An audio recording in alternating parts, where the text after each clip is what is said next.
When all these pieces come together, the truth begins to emerge. Years ago, a man painted a picture, an extraordinary painting, full of mystery. At the time, it was just a painting. But today, it is much more than that, the Mona Lisa. Who was this Mona Lisa? In which era did she live? What was hidden beneath that mysterious smile? We'll get to that. But first, are we exaggerating the Mona Lisa unnecessarily? Some people look at the painting and say, it's just a woman. Others believe it is not merely a portrait of a woman, but a true work of art. Because the Mona Lisa was moved between different studios, completed over 16 years with meticulous details, painted using the golden ratio, and over the last 500 years, it was stolen twice and once damaged with acid. These alone make it unique. But that's not all. The Mona Lisa is a model. This painting is the greatest summary of Leonardo's talent as a painter. Da Vinci, who produced fewer than 20 paintings in his lifetime, is also said to have hidden secrets in his works, just like at the table in the Last Supper. What makes us think this way is the encryption found in his notebooks and artworks. Leonardo wrote in reverse so his writings wouldn't be stolen or easily read. He also deliberately arranged some of his most important notes in a confusing way, placing pieces only in a sequence he could understand. This was a simple form of encryption. Looking at all this, you might call him paranoid. But perhaps he had no other choice. Pascal Cotte wanted to dive deep into the Mona Lisa, and do so using a reconstructed scanning environment, with 240 million pixels of resolution, and by recording 13 different light wavelengths. 4 layers of the painting were revealed using modern technology.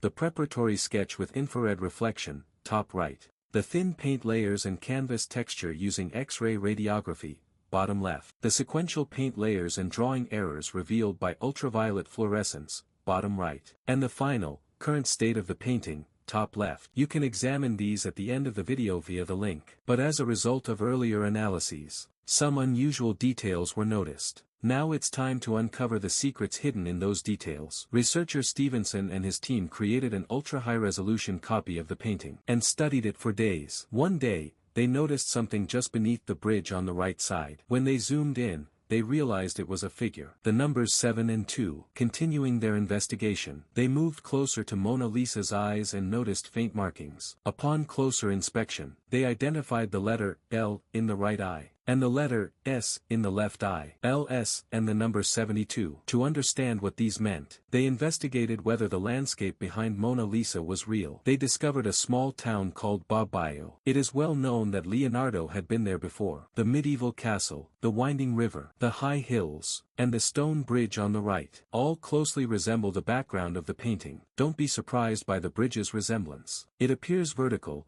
but was drawn horizontally to look more natural. At least that's how we believe Leonardo intended it from his perspective. Things start to get interesting. In 1472, a major flood damaged the bridge, causing the large arch to collapse and later be restored.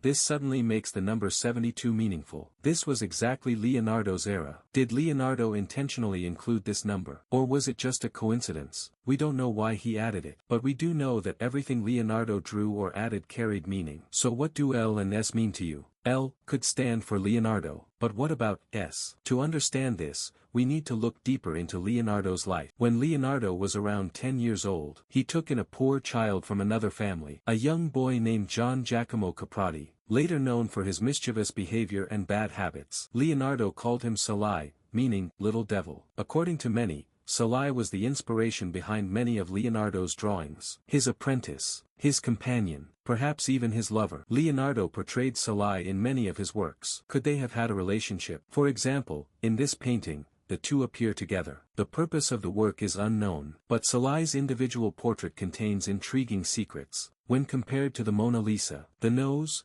chin, facial structure, and smile are astonishingly similar. Could this really be a coincidence? We know almost nothing for certain about the woman called Mona Lisa. No clear family records, no solid identity. So why her? And why this face? When I asked that question, the answer felt very close.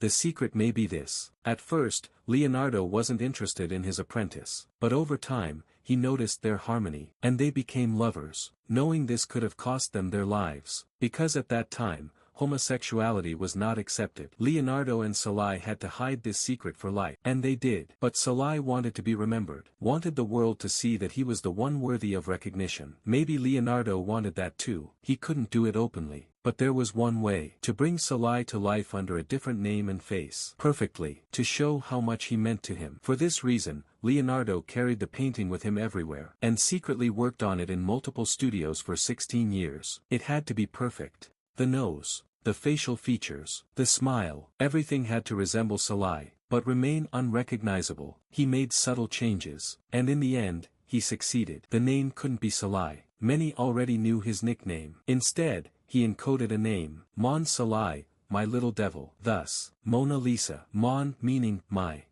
Leonardo hid the greatest secret of his life inside the Mona Lisa, and the S in the I suddenly made sense. This may sound like a conspiracy theory, but when all the pieces are brought together, it becomes clear that these were not the only secrets hidden in the painting. In my previous video, The Secrets of the Last Supper, we explored Leonardo's mirroring technique, and how he embedded hidden messages. With your guidance, I want to show you some details I intentionally skipped. For example, when the bread and hands in the Last Supper are aligned with musical notes, they form a melody whose meaning is still unresolved. There is also a place where we believe Leonardo hid himself, his own hand. Another detail you specifically asked me to show. Now, the Illuminati was founded in the 18th century. Leonardo lived in the 15th, but the single I symbol predates the Illuminati. It dates back to the Torah, and was later adopted by them. It is believed to represent the Antichrist. Leonardo was accused of being irreligious, and of using demonic symbolism. Perhaps he was pointing to the Antichrist. If we flip the Mona Lisa upside down and zoom in, the painting becomes three-dimensional, and Mona Lisa seems to stare back at us. When we mirror the painting from the edges, we see a strange figure, something that resembles leadership. As I said before,